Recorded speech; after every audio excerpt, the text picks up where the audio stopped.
வணக்கம். இன்றைக்கி ஒரு சூப்பரான விஷயத்தை பற்றி பார்த்துடலாங்களா? இப்போ சமீப காலமாக கிட்டத்தட்ட ஒரு 2 to 3 மந்த்ஸாக பார்த்தீங்கன்னா, சைனா வந்து எல்லா கண்ட்ரி வந்து அவாய்ட் பண்ணாங்க. இதாவது நாங்கள் வந்து வேறு எங்கள் கண்ட்ரிலே பார்த்துக்குறோம், இல்லைனா நாங்கள் வந்து இந்தியாவிலே வந்து பார்த்துக்குறோம் அப்படின்னு சொல்லி நிறைய கண்ட்ரி வந்து அங்கே வந்து வெளில வந்துட்டாங்க. திருப்பி மார்க்கெட்டை பிடிக்கணும், என்னடா பண்ணலாம் அப்படின்னு யோசிச்சாங்க. ரேர் எர்த் எலிமெண்ட்ஸ் அப்படின்னு சில ப்ராடக்ட்ஸ் இருக்குங்க. ரேர் எர்த் எலிமெண்ட் நான் என்னன்றது சொல்கிறேன். அதோட ப்ராடக்ட்ஸ், அதோட எலிமெண்ட்ஸ் வந்து பார்த்தோன்னாக்கா மேக்ஸிமம் வந்து மலைகள்லையும் அடியில் பூமிக்கு அடியிலையும் கிடைக்கிது. அது எல்லாமே மேக்ஸிமம் கிடைக்கக்கூடிய ஏரியா வந்து எங்கள் கண்ட்ரி தான், சைனா தான். அதனால் திருப்பி எல்லாரும் வாங்க அப்படின்னு சொல்லி திருப்பி ஒரு கொக்கியை போட்டு இழுக்கிறாங்க. வேறு வழி இல்லாமல் நம்ம வர வேண்டியதாக இருக்குது. ஏன் பிரதர் அந்த ரேர் எர்த் எலிமெண்ட் இல்லாமல் நம்ம வேறு எதுவுமே பண்ண முடியாது அப்படி இல்லையானா அதை பற்றி சொல்கிறேன். அதுக்கப்புறம் பாருங்கள் அதோட யூசேஜ் வந்து எவ்வளோ இருக்குன்னு சொல்லி.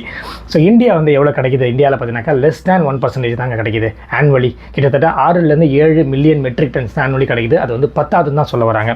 ஸோ ஓவரால் வேர்ல்டில் எந்தெந்த கண்ட்ரியில் எவ்வளோ கிடைக்குதுன்னு பார்த்தீங்கன்னா, சைனாவில் 68-70% மேஜராக அவங்க தான். யூஎஸ்ஏல 12%, மியான்மரில் 10%, ஆஸ்திரேலியாவில் 8%, இந்தியாவில் லெஸ் தேன் 1%, பிரேசிலில் less than 1%, Vietnam, Russia, Thailand and மடகாஸ்கரில் லெஸ் தேன் 1% தான். ஸோ என்னென்னலாம் கிடைக்குது, அதை வச்சு என்னெல்லாம் பண்ணலாம் அப்படின்னு பார்த்தீங்கன்னா, நியோடியமின் ஒரு ப்ராடக்ட் கிடைக்குது. அது மூலிமா மோட்டார்ஸ் தயாரிக்கலாம், headphones, microphones, hard drive, speakers இதுக்கெல்லாம் யூஸ் பண்ணுறாங்க. ஸோ அதுக்கு அடுத்தது பார்த்தீங்கன்னா ப்ரிசோடியமின் ஒரு ப்ராடக்ட். அது மூலிமா aircraft engines and optical fibre கேபிளுக்கு யூஸ் பண்ணுறாங்க. அதுக்கப்புறம் டயோஸ்பிரியம்னு ஒரு ப்ராடக்ட். அது மூலிமா magnets, EV motors, hard drives, அப்புறம் இயர்பட் இதுக்கெல்லாம் யூஸ் பண்ணுறாங்க. அப்புறம் டெர்பியம்னு ஒரு ப்ராடக்ட். அது மூலிமா டிஸ்பிளேக்கும் லைட்டிங்க்கும் யூஸ் பண்ணுறாங்க. சமாரியம்னு ஒரு ப்ராடக்ட். அது மூலிமா ஹெட்ஃபோன்ஸ், மைக்ரோவேவ் டிவைசஸ், ஸ்மால் மோட்டார்ஸ்க்கு வந்து யூஸ் பண்ணுறாங்க.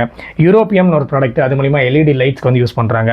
இட்ரியம்னு ஒரு ப்ராடக்ட். அது மூலிமா சிஆர்டி டிஸ்பிளேக்கும் லேசர் டிவைசஸ்க்கும் யூஸ் பண்ணுறாங்க. கெடோலினியம்னு ஒரு ப்ராடக்ட். டேட்டா ஸ்டோரேஜ், எம்ஆர்ஐ டிவைசஸ்க்கு யூஸ் பண்ணுறாங்க. லேந்தனம்னு ஒரு product. Rechargeable batteries, camera, smart phone, நீங்கள் யூஸ் பண்ணுற ஸ்மார்ட் ஃபோன் லென்ஸ் இருக்குல்ல, அதுக்கும் அதை தான் யூஸ் பண்ணி ஆகணும். அதே மாதிரி கிளாஸ் அடிட்டிவ்ஸ்க்கும் அதை தான் யூஸ் பண்ணி ஆகணும்.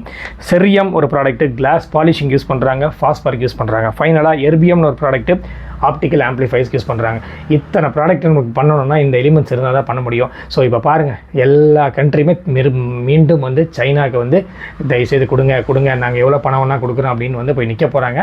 சைனா வந்து மீண்டும் வந்து அவங்க மேலே போகிறதுக்கு ஸ்டார்ட்ஸ் இருக்குது. ஸோ ஏன்னா 70% ஒரு கண்ட்ரியில் அந்த ப்ராடக்ட் கிடைக்குதுன்னா வேறு என்ன பண்ண முடியும்? வேறு ஏதாவது ப்ராடக்டாக கூட அவங்க மேனுஃபேக்சரிங் பண்ணிக்கலாம். பட் இயற்கையாக கொடுக்கக்கூடிய ப்ராடக்ட் வந்து இங்கே தான் இருக்குன்னு முதல்ல வேறு வழியே கிடையாது. ஸோ இதை பற்றி உங்களோட கருத்து என்னென்னு மறக்காமல் கமெண்ட் செக்ஷனில் கமெண்ட் பண்ணுங்கள்.